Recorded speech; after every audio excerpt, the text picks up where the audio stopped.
ఏపీలో సినీ నటుడు పోసాని కృష్ణమురళి అరెస్ట్ అంశం హాట్ టాపిక్ గా మారింది. హైదరాబాద్ రాయదుర్గంలోని మై హోమ్ భూజా అపార్ట్మెంట్స్ లో నివాసం ఉంటున్న పోసానిని రాత్రి ఏపీలోని రాయచోటి పోలీసులు అదుపులోకి తీసుకున్నారు. రాయదుర్గం పోలీసులకు సమాచారం ఇచ్చి ఆయన్ను ఏపీకి తరలించారు.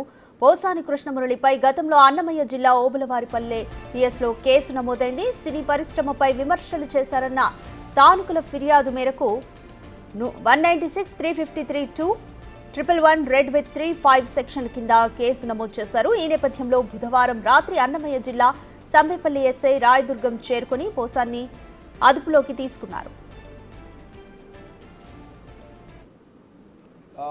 రెండు సెక్షన్లు ఉన్నాయి. వర్గ వైషమ్యాలు క్రియేట్ చేసేదానికి 196 అండ్ 353 క్లాస్ 2 ఈ రెండు అఫెన్సెస్ 5 సంవత్సరాల లోపల పనిష్మెంట్, 5 సంవత్సరాల పనిష్మెంట్.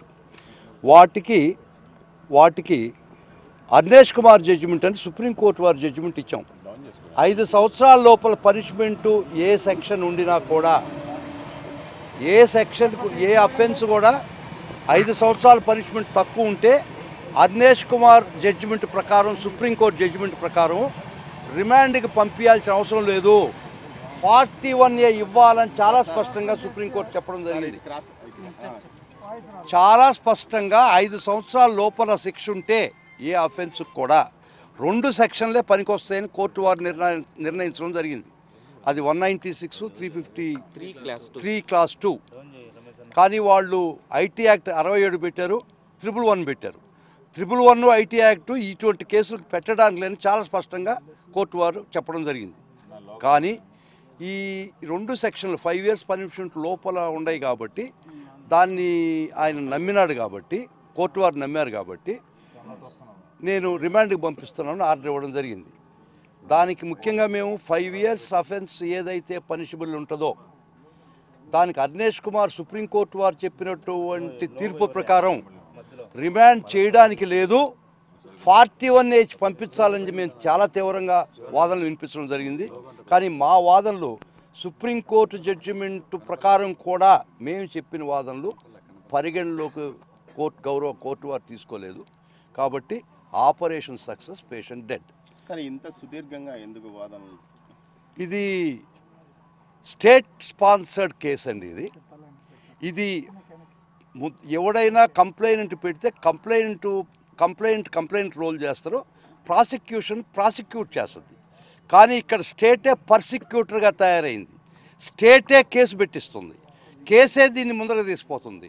స్టేటే దీన్ని అరాచకమైనటువంటి ఒక పాలన క్రియేట్ చేసి అన్ని వ్యవస్థల్ని, ఏది న్యాయ వ్యవస్థను కాదు బాబు, అన్ని వ్యవస్థల్ని వారి గుప్పిట్లో పెట్టుకొని, ముఖ్యంగా పోలీసు వ్యవస్థను వారి గుప్పిట్లో పెట్టుకొని, అదే ఈరోజు కోర్టు వారు చెప్పడం జరిగింది.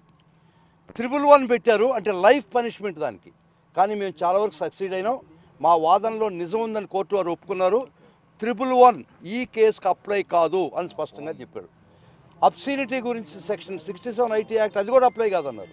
కానీ వర్గ వైషమ్యాలు క్రియేట్ చేసే 2 సెక్షన్లు ఉన్నాయి కాబట్టి అది ఆ సెక్షన్ దీనికి అనువర్తిస్తాయని నిర్ధారించాను కాబట్టి రిమాండ్ పంపిస్తున్నాను అని చెప్పారు.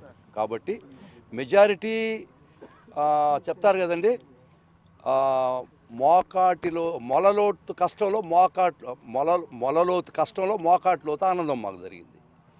సో ఇట్స్ 50-50 అంటే నిజంగా లైఫ్ పనిష్మెంట్ 111 ఉంటే చాలా ఇబ్బంది పడి ఉండేవాడు ఆయన. సో అది కోర్టు వారు దయచేసి మా వాదనలు పరిగణనలో తీసుకొని అది కుదరవని చెప్పారు కాబట్టి వేర్ హ్యాపీ. వైఎస్ఆర్సీపీ నేతలు జైలుకు పంపడం ఈ ప్రభుత్వ లక్ష్యం అనుకుంటున్నారా? అంతకన్నా ఇంకేం లేదండి. వారు అధికారంలోకి వచ్చింది ప్రజలకు ఏదో మేలు చేస్తారని సూపర్ 6 ఏదో 6లు పెట్టారు.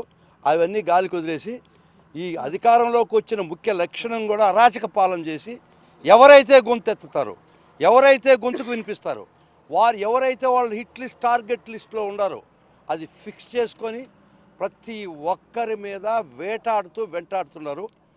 మా పోరాటం కొనసాగద్ది. ఖచ్చితంగా అది ఎవరు ఏ కార్యకర్త గారి నాయకుడు కానీ భయపడాల్సిన అవసరం లేదు. ఖచ్చితంగా నిలబడతాం. వైఎస్ఆర్ కాంగ్రెస్ పార్టీ మా ప్రియతమ నాయకుడు జగన్మోహన్ రెడ్డి గారు ఇచ్చిన స్ఫూర్తితో, వారిచ్చిన ధైర్యంతో, వారిచ్చినట్టు ఆదేశంతో ఖచ్చితంగా పోరాటం కంటిన్యూ చేస్తాం. న్యాయబద్ధంగా పోరాటం చేస్తాం. అందరికీ న్యాయం చేసేటట్టు చేస్తాం. ఇక్కడ కూడా ఖచ్చితంగా అండి. ఇది అర్నేష్ కుమార్ జడ్జిమెంట్ చాలా స్పష్టంగా కూడా చెప్పింది, చాలా ముఖ్యం. ఈ 5 సంవత్సరాల లోపల పనిష్మెంట్ ఉండి కోర్టు వారు కానీ రిమాండ్ చేస్తే ఆ కోర్టు వారు కంటెంప్ట్ కింద వస్తారని కూడా చెప్పింది జడ్జిమెంట్లో. సార్ ఇటు చూడండి, 5 సంవత్సరాల లోపల పనిష్మెంట్ ఉంటే మీరు రిమాండ్ చేస్తే ఆ రిమాండ్ చేసిన కోర్టు కూడా కంటెంప్ట్ కింద వస్తుంది అర్నేష్ కుమార్ చాలా స్పష్టంగా చెప్పింది. అయినా కూడా సుప్రీంకోర్టు తీర్పు ఆ విధంగా ఉండినా కూడా, మా వాదనలు ఆ మార్గంలో ఉండినా కూడా ఆ సుప్రీంకోర్టు వారి జడ్జిమెంటు తీర్పును పరిగణలోకి తీసుకోవడం చేయలేదు. మరియు మా వాదనలో కూడా ఆ 2 విషయాల్లో పరిగణలోకి తీసుకోవడం జరగలేదు. ఖచ్చితంగా 5 సంవత్సరాల లోపల ఏ కోర్టు కూడా రిమాండ్కి పంపిస్తే ఆ కోర్టు కంటెంప్ట్ కింద కూడా వస్తుందని జడ్జిమెంట్లో ఉంది. మాకు ఉండినటువంటి న్యాయంలో అన్ని మార్గాలు అన్వేషిస్తున్నాం. ప్రతి మార్గం కూడా మేము ఏది వదలం, అన్నీ చూస్తాం. ఎవరు కంటెంప్ట్ కింద వస్తారో వాళ్ళ మీద కూడా చర్యలు పైకోర్టుకు పోతాం. ఇది సమంజసం కాదు. ఒకసారి మీరు 111 తీసేసిన తర్వాత, ఐటీ యాక్ట్ లేదని తర్వాత, ఇది దీనికి అనువర్తించడం అని చెప్పిన తర్వాత కూడా కొరవ సెక్షన్లు 5 ఏళ్ళు లోపల పనిష్మెంట్ ఉన్నా కూడా, 5 ఏళ్ళు ఉండినా కూడా అర్నేష్ కుమార్ ఫాలో కావాలని మా వాదన. సుప్రీంకోర్టు వారు చాలా స్పష్టంగా చెప్పింది.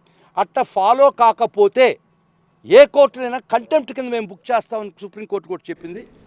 ఆ విధంగా కూడా మేము ఆలోచిస్తున్నాం. మేము ఈ న్యాయ పోరాటం ఆగదు. చాలా స్పష్టంగా